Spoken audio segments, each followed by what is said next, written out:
యోగ వాసిష్టంలో సరస్వతీదేవి కొన్ని రహస్యాల్ని చెప్పింది లీలాదేవికి. అమ్మా, నీకు అన్ని బ్రహ్మాండాలు అలా అలా అలా అలా కనిపిస్తున్నాయి, ఒక తెర మీద చూసినట్టుగా చూస్తున్నావు.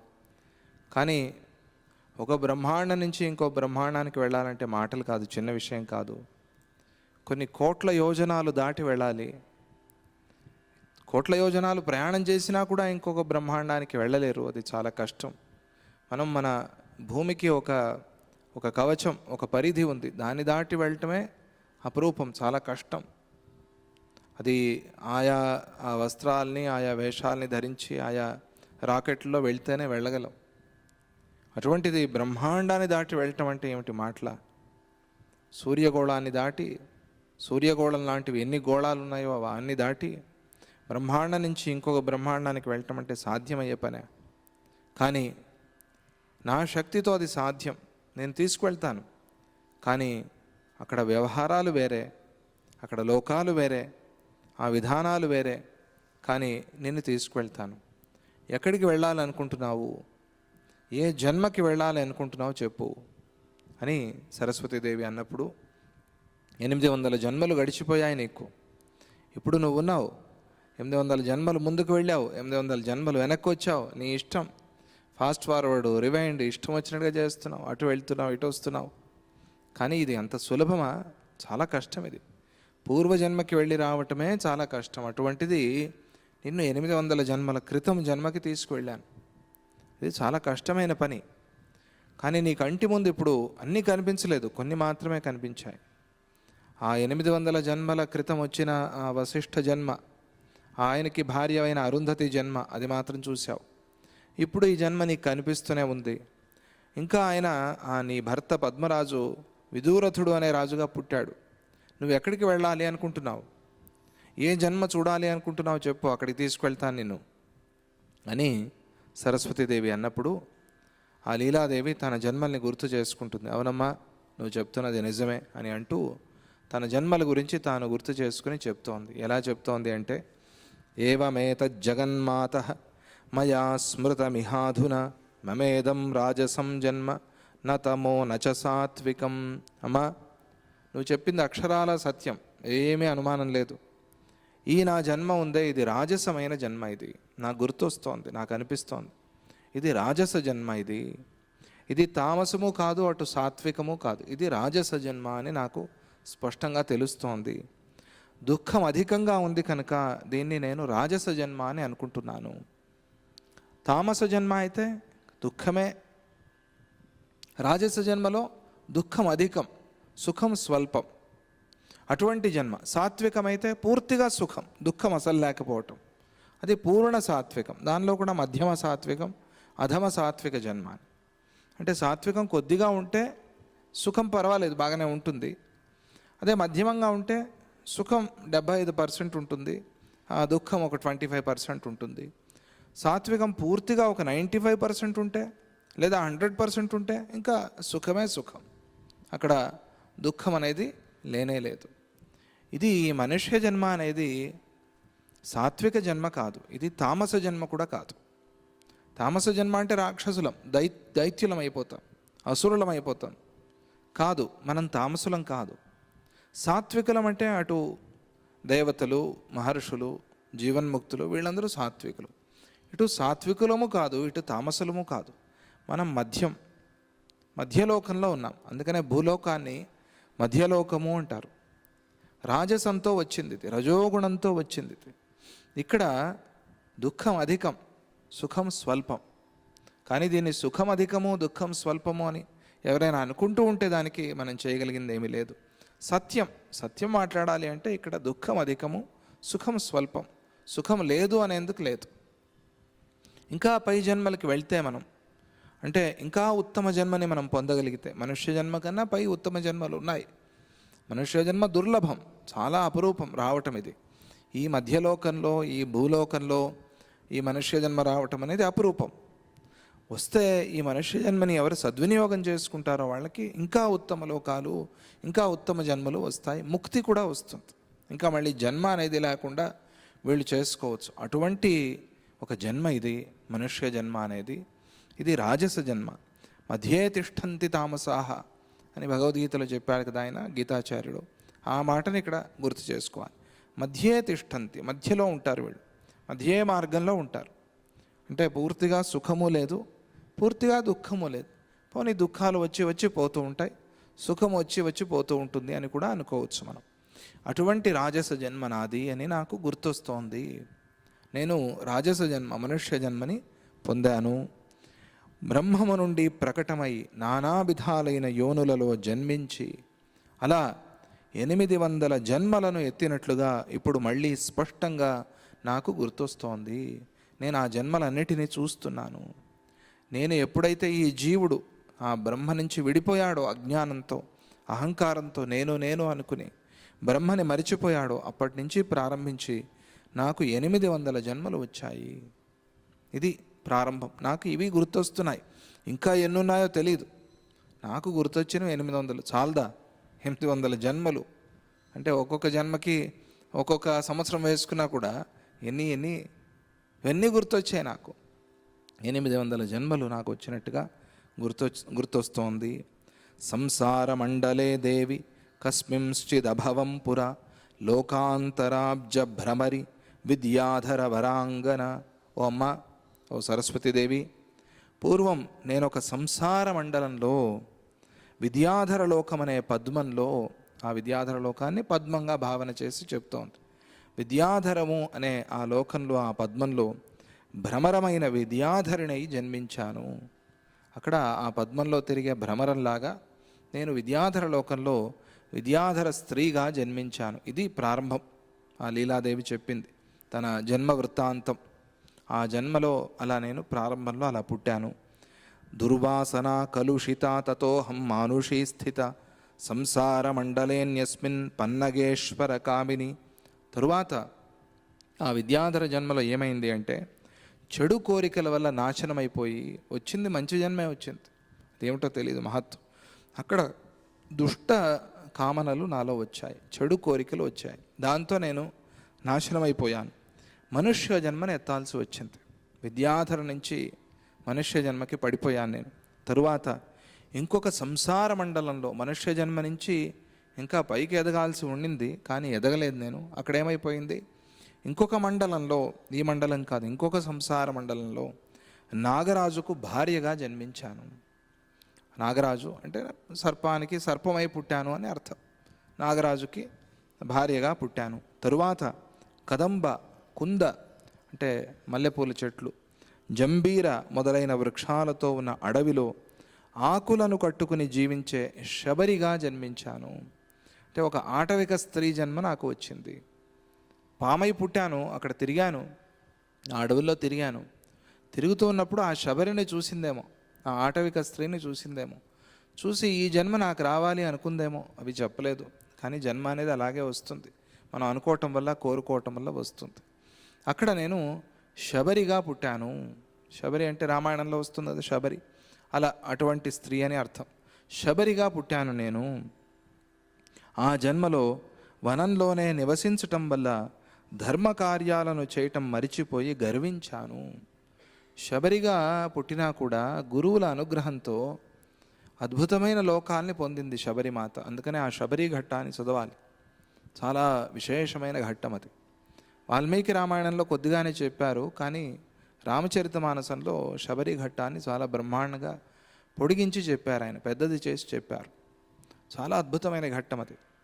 అవటానికి శబరి ఆటవిక స్త్రీ అయినా కూడా ఆ గురువుల సాంగత్యం వల్ల, ఆ గురువులకి సేవ చేసుకోవటం వల్ల గురువులు వెళ్ళిపోతూ చెప్పారు, మేము దివ్యలోకాలకు వెళ్తున్నాము, కానీ నిన్ను అక్కడికి తీసుకువెళ్ళే ధర్మం మాది కాదు, అక్కడికి తీసుకువెళ్ళే శక్తి కూడా మాకు లేదు, ఆ యోగ్యత కూడా మాకు లేదు.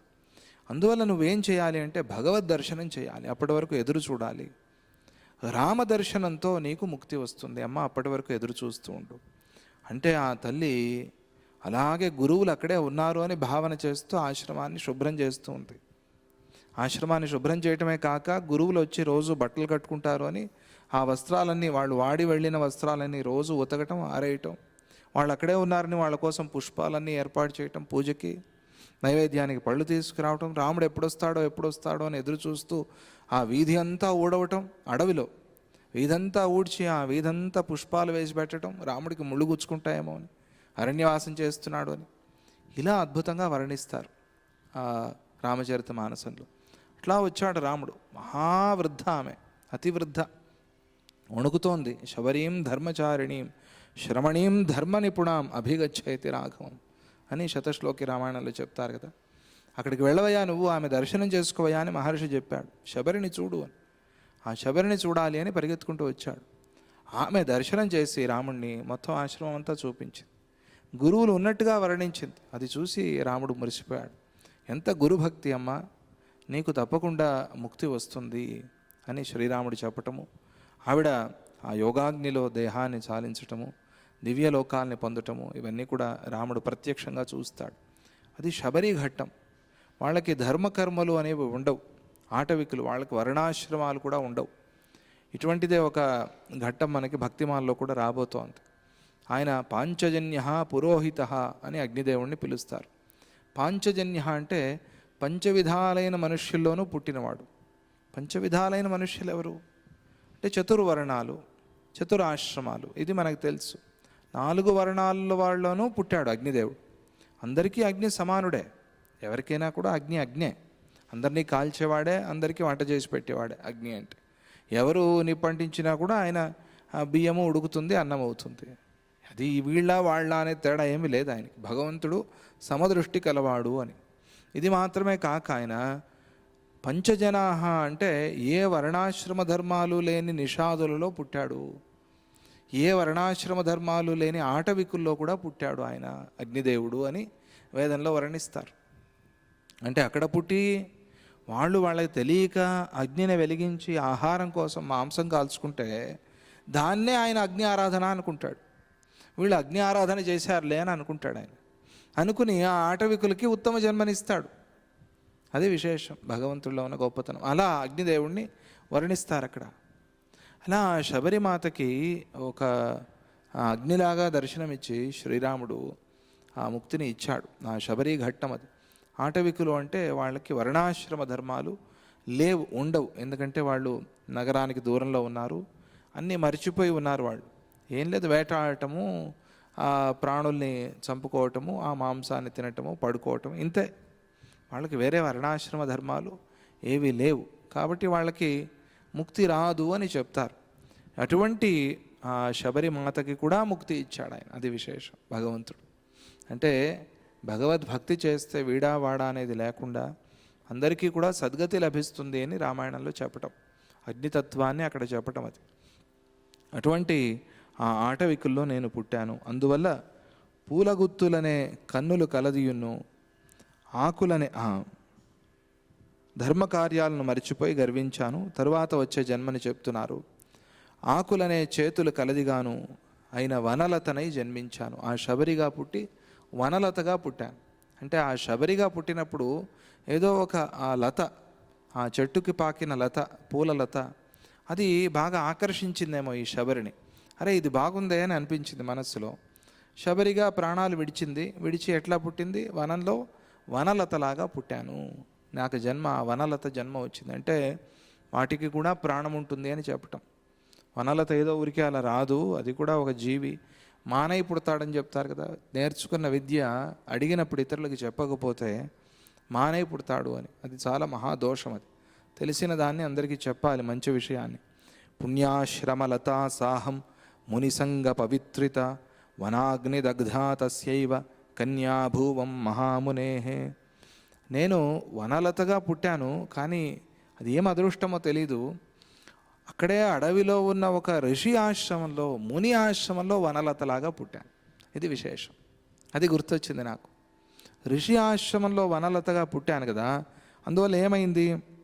తరువాత పవిత్రురాలని అయ్యాను నేను అక్కడ పుట్టడం వల్ల. పవిత్రత అనేది వచ్చింది నాకు. ఎక్కడో అడవిలో ఏదో మూలలో పుడితే ఆ పవిత్రత వచ్చేది కాదు నాకు. ఋషి ఆశ్రమంలో వనలతలాగా పుట్టాను కాబట్టి. అందుకనే అక్కడ ఉన్న ప్రతి వస్తువు ఆశ్రమంలో ఒక దేవతా రూపంలోనే చూడాలి మనం. అట్లా కాపాడుకోవాలి. అది అక్కడ ఉన్న ఆ విగ్రహం మాత్రమే దేవుడు, అట్లా అనుకోకూడదు మనం, చాలా పొరపాటు అది. ఆలయాన్ని అంతా కాపాడుకోవాలి. అలాగే ఆశ్రమంలో ఉన్న ప్రతి చెట్టు పుట్ట ప్రతి వస్తువు కూడా స్వామీజీనే అనే భావనతో ఉండాలి. అక్కడ నేను వనలతలాగా పుట్టాను కాబట్టి పవిత్రురాలయ్యాను. తరువాత దావాగ్నిలో దహింపబడి ఆ ఋషికే కూతురులాగా జన్మించాను. అది విశేషం.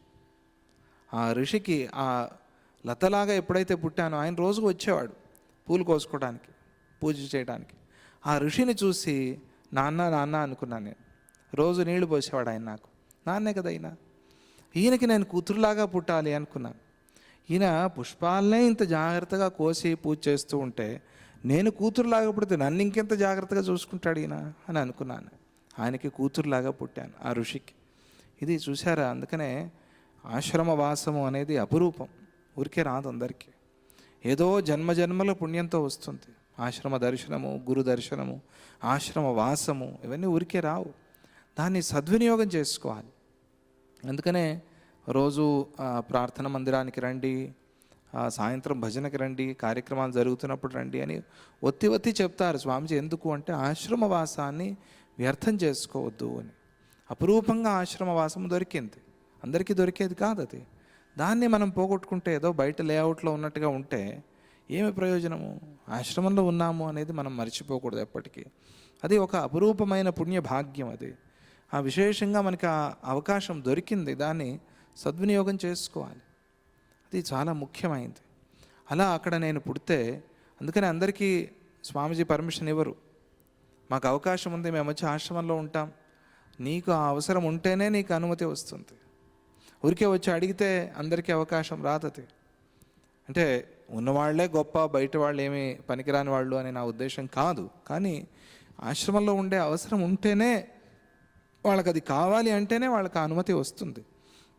అనుమతి వచ్చింది అంటే దాన్ని సద్వినియోగం చేసుకోవాలి, ఉపయోగించుకోవాలి. లేకపోతే వ్యర్థం. ఊరికే వచ్చిపోయే వాళ్ళు భక్తులు కూడా అంతే.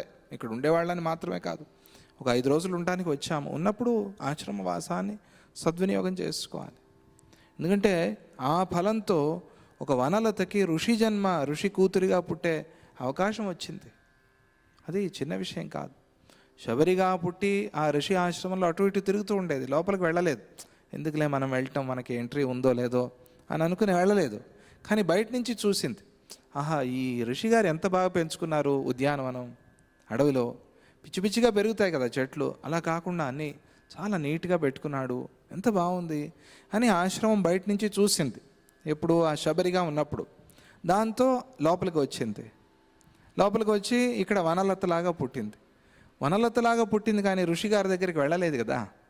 ఆయనే వచ్చాడు దగ్గరికి. వచ్చి ఆయన చూశాడు.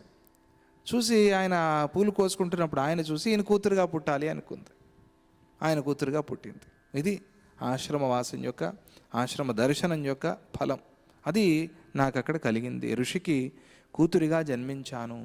అస్త్రీత్వ ఫలదాతॄణాం కర్మణాం పరిణామతః రాజాహమభవం శ్రీమాన్ సురాష్ట్రేషు సమాశ్రతం. ఇంకా ఋషి కూతురుగా పుడితే చెప్పాలా, పుణ్యమే పుణ్యం. ఎప్పుడు మంత్రాలు వినిపిస్తూ ఉంటాయి, ఎప్పుడు సత్కర్మలు కనిపిస్తూ ఉంటాయి, చేస్తూ ఉంటారు.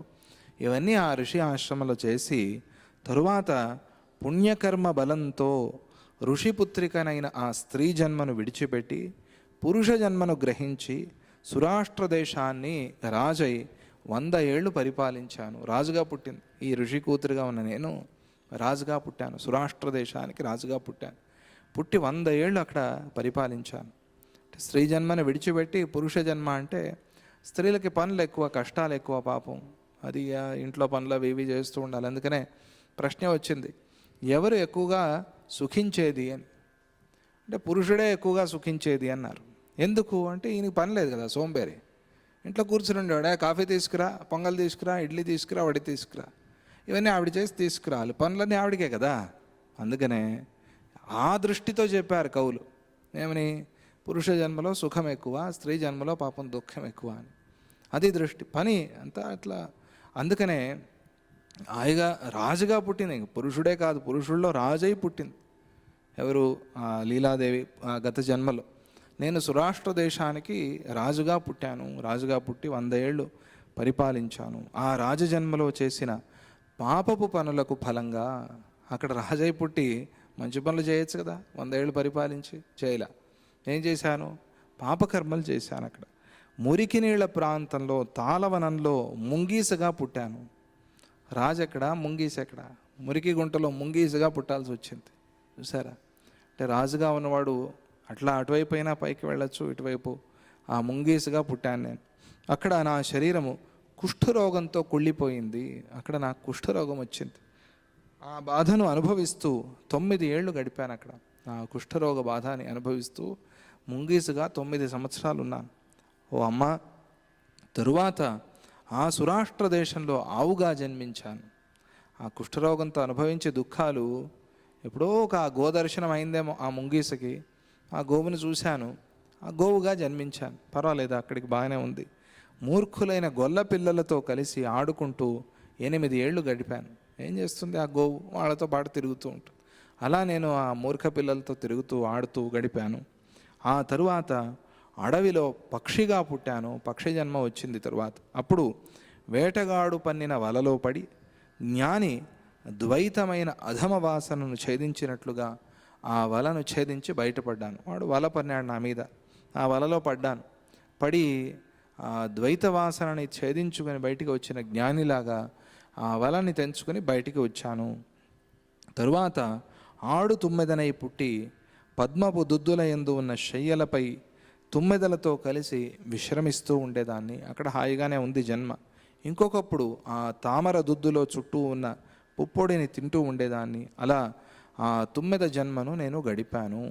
తరువాత చక్కని కన్నులు గల లేడినై పొడవాటి కొమ్ములతో కొండలలో వనాలలో తిరిగాను. తరువాత ఒక జింక జన్మ నాకు వచ్చింది.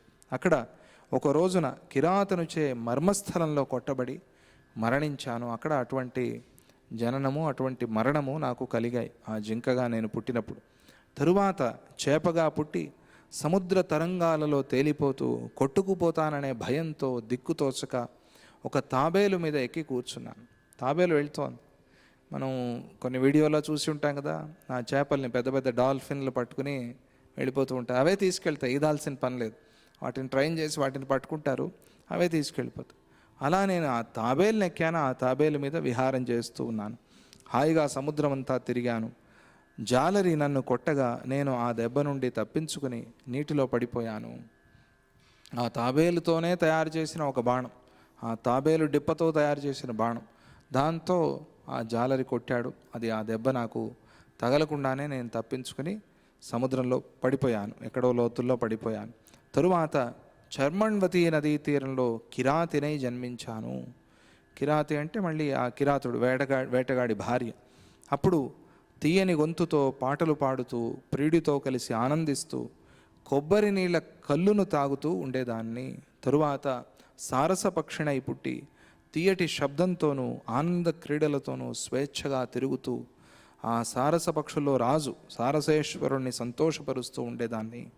ఇంకొక సమయంలో తమాల పొదరిళ్ల వద్ద కూర్చుని మత్తెక్కి ఉన్నవి చలిస్తున్నవి అయిన కన్నులతో భర్తను చూస్తూ ఉండేదాన్ని. అక్కడ ఆ సారస పక్షిగా పుట్టినప్పుడు నా వ్యవహారము అట్లా ఉండేది అని.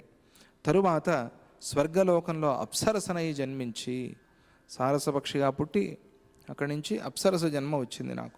పద్మినిలాగా బంగారు కాంతులతో వెలిగిపోతున్న అవయవ సంపదతో దేవతలనే తుమ్మెదలకు సంతోషాన్ని కలిగిస్తూ ఉండేదాన్ని. ఒక్కొక్కప్పుడు సుమేరు పర్వతమందు ఉన్న కల్పక వనంలో మణులతోనూ మాణిక్యాలతోనూ బంగారంతోనూ ముత్యాలతోనూ అలంకరించబడిన భూముల మీద దేవ యువకులతో కలిసి ఆనందిస్తూ ఉండేదాన్ని.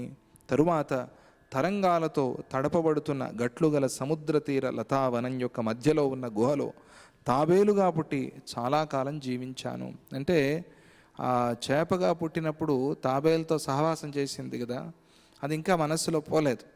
అయ్యో, ఆ తాబేలు నాకు ఎంత సహాయం చేసింది అని మనస్సులో ఉంది. కాబట్టి అప్సరసగా పుట్టి ఇప్పుడు మళ్ళీ తాబేలుగా పుట్టాల్సి వచ్చింది. తాబేలుగా పుట్టాను నేను. తరువాత అతి పెద్దగా లేచే అలలతో ఉన్న సరోవర తీరంలో అలలతో ఊపబడుతున్న చెట్టు మీద రాజహంసనై పుట్టాను.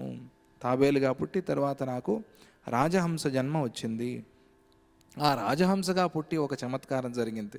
ఏమైంది అంటే, తరువాత ఆ బూరుగు చెట్టు మీద ఊగే దోమలను చూసి నాకు కూడా అలాగే ఊగాలి అనే బుద్ధి పుట్టింది.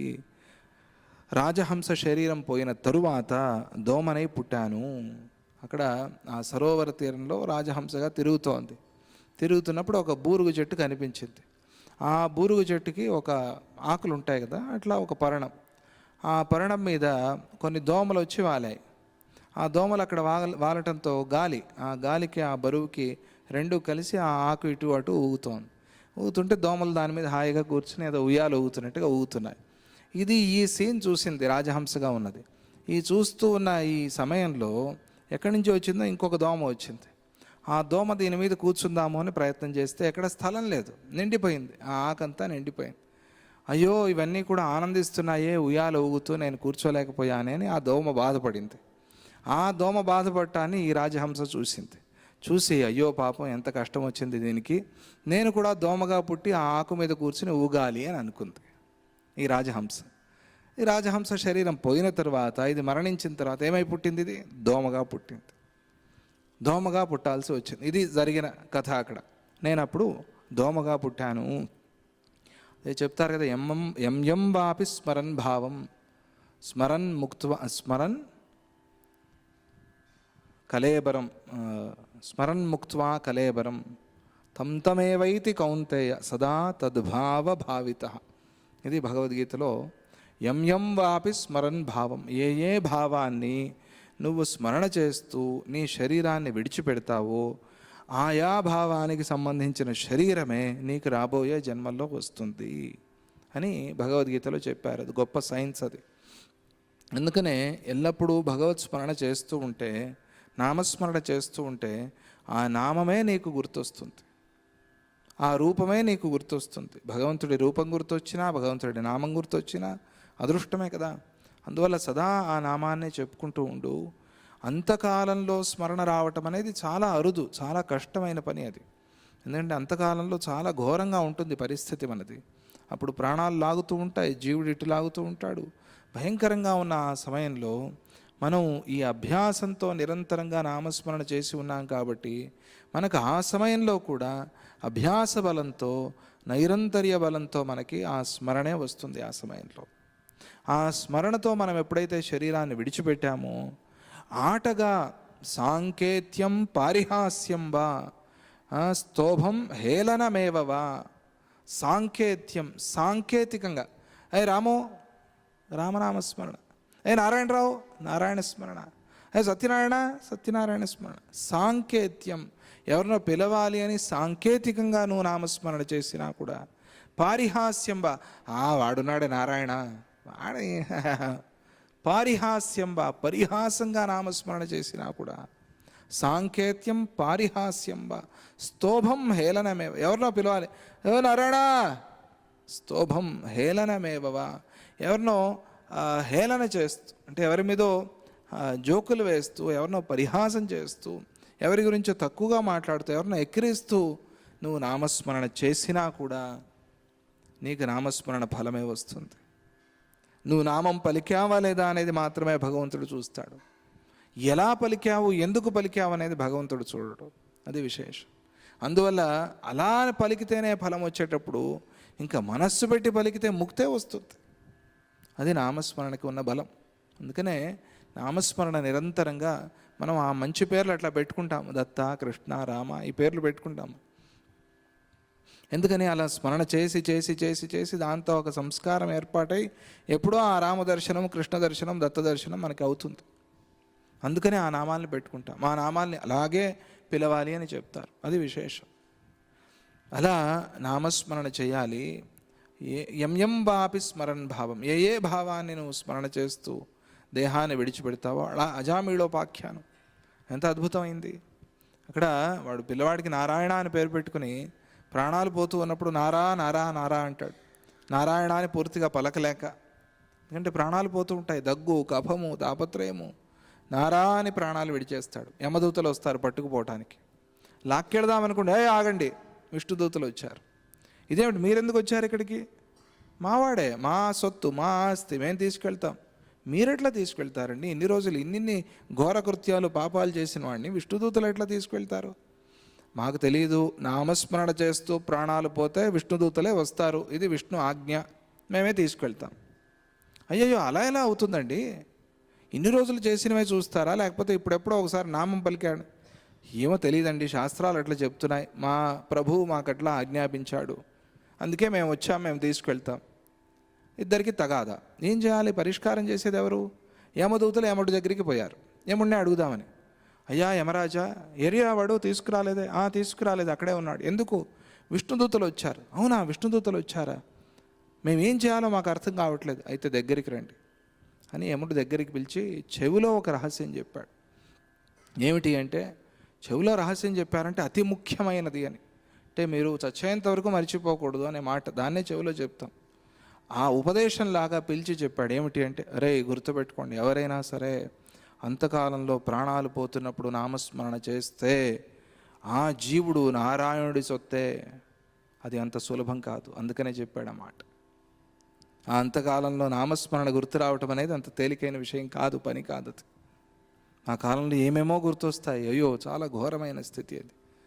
ఎవరైనా అంతకాలంలో నామస్మరణ చేస్తే, ఎవరై గుర్తుపెట్టుకోండి, పొరపాటును కూడా మీరు అక్కడికి కన్నెత్తి కూడా చూడొద్దు, చచ్చిపోతారు మీరు అంతే. వాళ్ళు విష్ణుదూతలే వస్తారు, వాళ్ళే తీసుకువెళ్తారు అన్నప్పుడు విష్ణుదూతల జామీళ్ళని తీసుకువెళ్ళారు. ఇది భాగవతంలో. అంటే ఎంత ముఖ్యము నామస్మరణ అనేది అక్కడ చెప్పారు. అలా అక్కడ నేను దోమగా అవ్వాలి అని అంతకాలంలో అనుకున్నాను, దోమగా పుట్టానంతే అని ఆ సందర్భాన్ని మనం గుర్తు చేసుకున్నాం. తరువాత వేతసలతనై పెద్ద అలలతో కూడిన కొండవాగుచే కొట్టబడి కదులుతూ ఉండేదాన్ని. అంటే ఒక లత, ఒక పాచి, ఆ కొండలకి ఇట్లా వేలాడుతూ ఉండే పాచి, ఆ లతలాగా పుట్టాను నేను. ఆ లతగా పుట్టి ఆ కొండ ఇలా లోపలికి ఉంది, దాని నుంచి ఆ పాచి పాకుతోంది. ఈ సరోవరం అలలు వచ్చి దాన్ని కొడుతూ ఉన్నాయి. అలా అలా కొట్టి కొట్టి కొట్టి కొట్టి, అది దాని జీవితం. అది మనం అనుకుంటే దీనికేం ప్రాణం లేదు, పాడలేదని, దానికే ప్రాణం ఉంది ఆ పాచికి. అట్లా కొట్టించుకోవడం దానికి కష్టం. అట్లా కొట్టి కొట్టి కొట్టి కొట్టి ఒకసారికి ఆ పాచిగా ఉన్న నేను సరోవరంలో పడిపోయాను. అదే నాకు మరణం అంతే. ఆ పాచి జన్మకి మరణం ఏమిటి అంటే, ఆ కొండ నుంచి ఊడిపోయి సరోవరంలో పడటం అంతే. అలా నేను అది కూడా గుర్తు చేసుకుంటున్నాను, ఆ జన్మని కూడా నేను గుర్తు చేసుకుంటాను. అలా అధమ జన్మలు ఎత్తిన నేను తరువాత విద్యాధర కులంలో ఉత్తమంగా జన్మించాను. మధ్యలో జన్మలు ఎన్ని ఉన్నాయో చెప్పలేదు. మళ్ళీ విద్యాధర జన్మ వచ్చింది. ప్రారంభం విద్యాధరం, ఇప్పుడు మళ్ళీ విద్యాధరం. అక్కడ గంధమాదన పర్వతంలో మందార వృక్షాలతో ఉన్న భవనాలలో విద్యాధర యువకులు కామం మీద ఆసక్తితో నా పాదాల మీద పడేవారు. ఇది నేను అక్కడ పరిస్థితి చూశాను. చంద్రమండలంలో వెన్నెల ఉన్నట్లుగా కర్పూరం చల్లబడిన శయ్యలపై నిద్రించినా కూడా దుఃఖము నన్ను విడిచిపెట్టలేదు. అక్కడ ఆ పరిస్థితి నాది. విద్యాధర స్త్రీగా పుట్టినప్పుడు ఆ పరిస్థితి. యోనిష్వనేక విధ దుఃఖ శతాన్వితాసు భ్రాంతం మయోన్న మనసన్న మనాకులాంగ్య సంసార దీర్ఘసరితశ్చలయాలహర్య దుర్వారవాత హరిణీ శరణక్రమేణ. గాలి తాకిడికి భ్రాంతితో జింక తిరుగుతున్నట్టుగా నేను ఎన్నో దుఃఖాలతో నిండిన ఎన్నో విధాల యోనులలో సంచరించి సంసార నదీ తరంగాలలో లేచి పడుతూ ఊర్ధ్వాధోగతులలో జన్మిస్తూ మరణిస్తూ చంచల భావంతో భ్రమించాను. ఇలా నో జన్మలు, 800 జన్మలు ఎక్కడ చెప్పడానికి అవుతుంది? అన్ని జన్మలు చెప్తే మనకి బోరు అనిపిస్తుంది. అన్ని జన్మలు చెప్పలేదు. వాటిలో మళ్ళీ మళ్ళీ దోమగా, మళ్ళీ మళ్ళీ పక్షిగా, మళ్ళీ మళ్ళీ జింకగా పుట్టి ఉండొచ్చు. ఒకే విధమైన జన్మలు 4-5 వచ్చి ఉండవచ్చు. కొన్ని మాత్రమే ప్రధానమైనవి అక్కడ చెప్పింది. చెప్పి ఇలా గాలికి విపరీతమైన సుడిగాలి వచ్చినప్పుడు జింకకి ఎటు పోవాలో తెలియక అటు ఇటు కొట్టుమిట్టాడుతూ ఉంటుంది. అలా నేను ఈ సంసారం అనే అడవిలో ఎటు పోవాలో తెలియక మళ్ళీ మళ్ళీ జన్మిస్తూ మళ్ళీ మళ్ళీ మరణిస్తూ ఆ దుఃఖాలని అనుభవిస్తూ నేను అక్కడ భ్రమించి తిరిగాను అని తన ఆ లీలా జన్మాంతర వర్ణనం అనే ఆ జన్మాంతర ఘట్టాన్ని పూర్తి చేస్తారు. దాని తరువాత శ్రీరామచంద్రుడికి ఒక ప్రశ్న వచ్చింది, ఒక సందేహం, ఒక అనుమానం కలిగింది. ఏమిటది అంటే, వజ్రాంగ సారాత్ బ్రహ్మాండ కుడ్యాన్ నిబిడ మండలాత్ కోటి యోజన సంపుష్టాత్ కథం తే నిర్గతే బలే. ఓ భగవంతుడా, ఓ సద్గురుదేవా, నాకు ఒక సంశయం వచ్చింది, ఒక అనుమానం వచ్చింది. ఏమిటది అంటే, ఆ స్త్రీలిద్దరు అబలే అన్నాడు. అంటే స్త్రీలను అబల అని పిలుస్తారు కదా. ఆ స్త్రీలిద్దరు, అంటే అంత పెద్ద శక్తి లేదు వాళ్ళకి, అటువంటి ఆ స్త్రీలిద్దరు లీలాదేవి సరస్వతీదేవి వాళ్ళిద్దరూ కూడా 1,000,000 యోజనాల వరకు వ్యాపించి ఉన్నది, వజ్రంలాగా కఠినంగా ఉన్నది, దృఢంగా ఉన్నది అయిన బ్రహ్మాండాన్ని భేదించి ఎలా బయటకు వచ్చారు? ఇది నాకు సందేహం. ఎలా బయటకు వచ్చారు, ఎలా దాటారు వాళ్ళు అనే సందేహం నాకు కలుగుతోంది అని. అంటే ఇది రాముడితో చెప్పించిన సందేహంలాగా మనకు అనిపిస్తుంది. మన కోసం రాముడు అడిగాడంతే. మనకి ఇటువంటి అనుమానాలు వస్తాయి కదా, ఎలా అండి ఒక బ్రహ్మాండాన్ని భేదించుకుని ఇంకో బ్రహ్మాండానికి వెళ్ళారు అంటే దానికి సమాధానం చెప్తారు. ఆ సమాధానంలోనే ఇదంతా కూడా, ఈ విషయం అంతా దాగి ఉంది. ఏమంటున్నారు వశిష్ఠుల వారు అంటే, క్వ బ్రహ్మాండం క్వ తద్భిత్తి క్వాత్రాసౌ వజ్రసారత కిలావశ్యం స్థితే దేవ్యౌ అంతఃపురవరాంబరే. ఓ శ్రీరామ, ఇప్పటి వరకు నేను చెప్పిందంతా విని మళ్ళీ మొదటికే వచ్చావేంటయ్యా నువ్వు? అంతా విన్నావు, అంతా విని మళ్ళీ రామాయణం అంతా విని సీత రాముడికి ఏమవుతుంది అంటే ఏం చెప్పేది చివరిలో? అలా ఉంది నీ ప్రశ్న. అవునా గురుగారు, అంత పేలవమైన ప్రశ్న వేశాను నేను అన్నట్టుగా చూశాడు శ్రీరాముడు. అవునయ్యా, ఇప్పటి వరకు విన్నావు నువ్వు, నేను చెప్పింది ఏమిటి? బ్రహ్మాండం ఎక్కడ ఉంది, ఆ బ్రహ్మాండంలో సృష్టి ఎక్కడ ఉంది, దాన్ని భేదించటం ఏమిటి, అది వజ్రంలాగా కఠినంగా ఉంది అని భ్రమించటం ఏమిటి? ఇదంతా భ్రమే కదా. ఇదంతా ఎక్కడ జరుగుతోంది? ఆ అంతఃపురాకాశంలోనే వారిద్దరూ ఉన్నారు అని ఇప్పటివరకు చెప్పుకున్నాం కదయ్యా. ఎక్కడికి వెళ్ళారు వాళ్ళు? ఎక్కడికి వెళ్ళలేదు, ఎక్కడికి రాలేదు, ఎక్కడికి పోలేదు. అక్కడే ఆ మందిరాకాశంలోనే కూర్చున్నారు, కూర్చుని అక్కడే ధ్యానం చేశారు. ఆ ధ్యానంలో, ఆ అంతరంలో, ఆ హృదయాకాశంలోనే ఇదంతా జరుగుతోంది.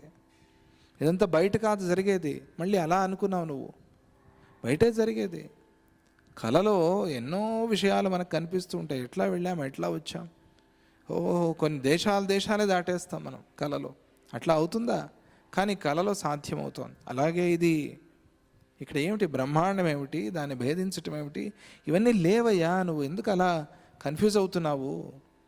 లేని దాన్నే ఉంది అనుకుని భ్రమిస్తున్నాం, అదే నీకు చెప్తున్నాను అని వశిష్ఠుల వారు సమాధానం చెప్పి, ఆ గిరిగ్రామ గృహాకాశంలోనే వశిష్ఠుడు అనే పేరు గల బ్రాహ్మణుడు విదూరథరాజై రాజ్యాన్ని అనుభవిస్తూ ఉన్నాడు. ఇప్పుడు అది అక్కడ జరుగుతోంది.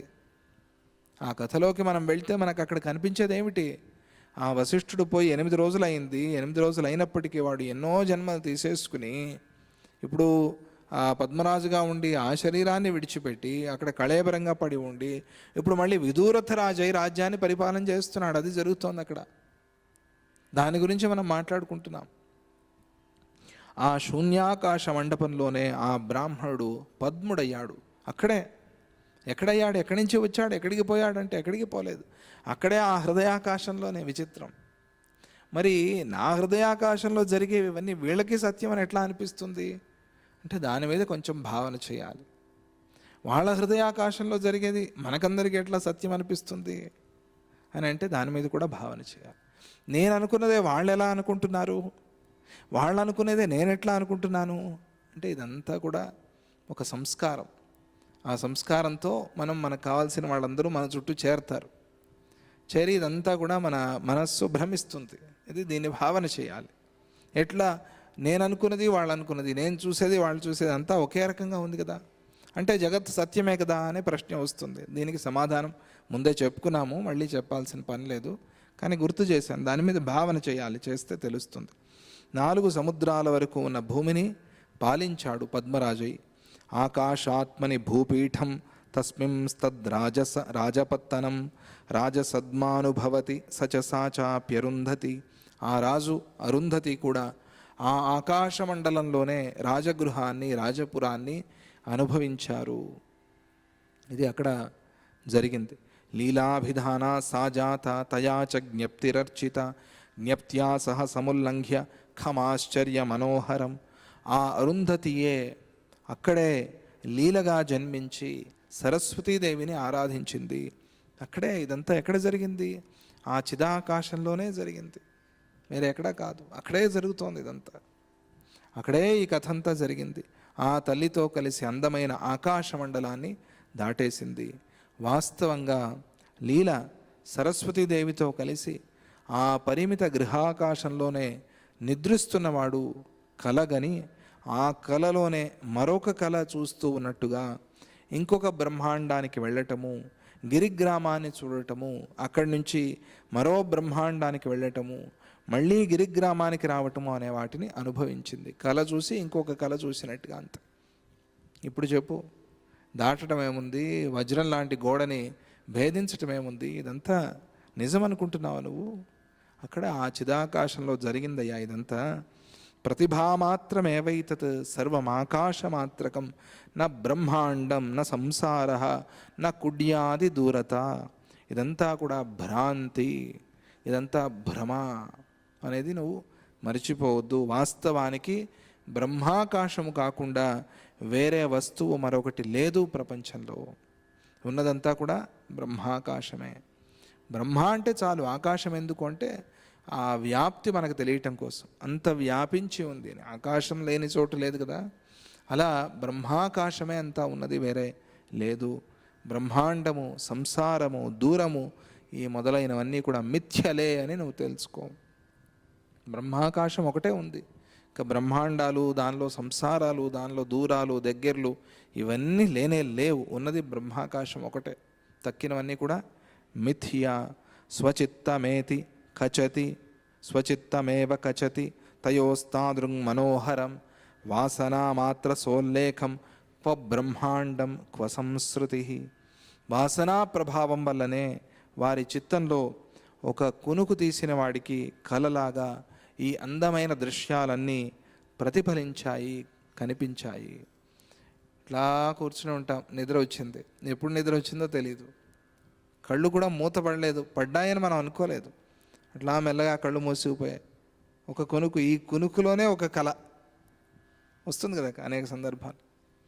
అట్లా మెలకు రాగానే మళ్ళీ ఎక్కడున్నాను, ఎక్కడి గురించి వచ్చాను, న్యాప్ అంటారు. అట్లా ఒక కొనుకు తీసిన వాడికి కళ వచ్చినట్టుగా వీళ్ళకి, ఈ సరస్వతీదేవి లీలాదేవికి ఇద్దరికీ కూడా ఇది ప్రతిఫలించాయి. అంతేకాని బ్రహ్మాండమేమిటి, సంసారమేమిటి, ఇది ఒక ఆ బ్రహ్మ నుంచి విడిపోయిన జీవుడు చూసిన కళ. ఇది కలగన్నాడు. కళ ఎందుకు కన్నాడు అనేది అది దానికి అనేక కారణాలు. ఎప్పుడో అంతకుముందే దీన్ని చూశాడు కాబట్టి కలగన్నాడు అని చెప్పే ఒక విధానము లేదు. చూసి ఉండాల్సిన పని లేదయ్యా, ఉరికే అట్లా భ్రమ కలుగుతుంది. ఎప్పుడైనా దయ్యాన్ని చూసామా మనం? దయ్యం దయ్యం అని భయపడటానికి చూసామండి ఎప్పుడైనా? చూస్తే బతికుంటామా? హార్ట్ అటాక్ ఎక్కడే పోమా, కానీ భయపడుతూ ఉంటాం. ఎప్పుడు చూసాం మనం? ఎప్పుడు చూడలేదు, కానీ భయపడతాం. అంటే మనకి గుర్తు రావటానికి, మనకు కళ రావటానికి, మనం చూసి భయపడటానికి ఎప్పుడో చూసి ఉండాలి అనే నియమం లేదు. అదే మాయ, అదే అజ్ఞానం. ఏదో ఎప్పుడూ చూడని వస్తువుని ఒకటి సైంటిస్ట్ కనిపెట్టాడు, ఎవరికీ తెలియదు అది. దానికి ఒక పేరు పెట్టాడు, దాన్ని ఒకటి కనిపెట్టాడు. ఎట్లా ఏమో, అది వాడి బుద్ధిలో పుట్టిందే. అలాగే మన కళ వస్తుంది అంటే కళకి ఒక కారణం అనేది ఏమీ లేదు. చూడనివి తెలియనివి కూడా వస్తాయి. అటువంటి వచ్చినప్పుడు కొంచెం ఆశ్చర్యపోతాం, ఇదేమిటిది, నేను ఎప్పుడు అనుకోలేదే ఇటువంటి కళ వచ్చింది. అది మంచి కళ అయితే మంచిగా, చెడు కళ అయితే చెడుగా మనం భావన చేస్తాం. అది మరే అట్లా బ్రహ్మాండాలు ఏమిటి, సంసారం ఏమిటి, ఇదంతా కళ అయ్యా. ఇది కదలికతో కూడిన ఆకాశమే వాయు రూపంలో గ్రహించబడినట్లుగా వారి చిత్తకల్పన వల్లనే చిదాకాశము ఆవరణము లేనటువంటి పెద్దదైన బ్రహ్మాండంగా కల్పించబడింది. ఆకాశంలో ఒక కదలిక, కదిలినప్పుడు ఆ కదలిక మనకు తెలిసినప్పుడు దాన్ని వాయువు అంటున్నాం. అలాగే నా చిదాకాశంలో ఒక కదలిక వచ్చినప్పుడు దాన్ని బ్రహ్మాండము అంటున్నాం. అంతే, అదే బ్రహ్మాండమైంది. ఆకాశమే వాయువు అయినట్టుగా అదే బ్రహ్మాండమైంది. చిదాకాశమజం శాంతం సర్వత్రైవ హి సర్వదా చిత్వా జగదివా భాతి స్వయమేవాత్మనాత్మని. ఇది చాలా ముఖ్యమైన శ్లోకం ఇది. ఈ చిదాకాశం అంతటా ఎల్లప్పుడూ జన్మ లేనిదిగాను శాంతమైనదిగాను ప్రకాశిస్తూ ఉంటుంది అని గ్రహించు. ఈ చిదాకాశానికి, చిత్ అంటే బ్రహ్మ, సచ్చిదానంద, ఆ బ్రహ్మకి జన్మ లేదు, అది నిత్య శాంతమై ఉంటుంది అని గ్రహించు. ఆ చిత్, అదే ఆ చిత్తే చిత్త కల్పన వల్ల, ఆ చిత్ ఏమనుకుంది, చిత్తాన్ని అనుకుంది. చిత్తు వేరే, చిత్తము వేరే. చిత్ అంటే అది చైతన్యం, జ్ఞానం. అది చిత్తము అంటే అది లిమిట్ అయిపోయింది, అది చిత్తు, చిత్తుగాయితం అంటామే అట్లా, చిత్తు అది. చిత్తు కాస్త చిత్తు అయిపోయింది. చిత్తం అంటే చిత్తు అని అర్థం అంతే. అంటే ఒక పనికిరాని వస్తువు అది, అన్ని అనర్థాలకి కారణమైన వస్తువు అది ఆ చిత్తు అనేది. అందుకని ఆ చిత్తాన్ని భగవంతుడికి సమర్పణ చేయాలి. చిత్తాన్ని భగవంతుడి పాదాల్లో పెడితే చిత్ జ్ఞానం కలుగుతుంది. మనకి చిత్ ఏమిటి అని తెలుస్తుంది. చిత్కళ, ఆనంద కలిక, చిద్రూపి ఇవన్నీ చెప్తారు కదా. ఆ చిత్వం ఏమిటి అని మనకి తెలుస్తుంది. భగవతత్వం మనకి అర్థమవుతుంది. ఆ చిత్తు అదే చిత్తకల్పన వల్ల తన యందు తానే జగద్రూపంలో ప్రకాశిస్తోంది. తనలో తానే జగత్తుగా కనిపిస్తోంది. అద్దంలో చూసి ఆ అద్దంలోకి వెళ్ళిపోయి ఈ అద్దమే నేను అనుకుంటోంది. నా అద్దంలో కనిపించే ప్రపంచమే నేను అనుకుంటోంది. మనం అట్లా చేయం. మనం ఏం చేస్తాం?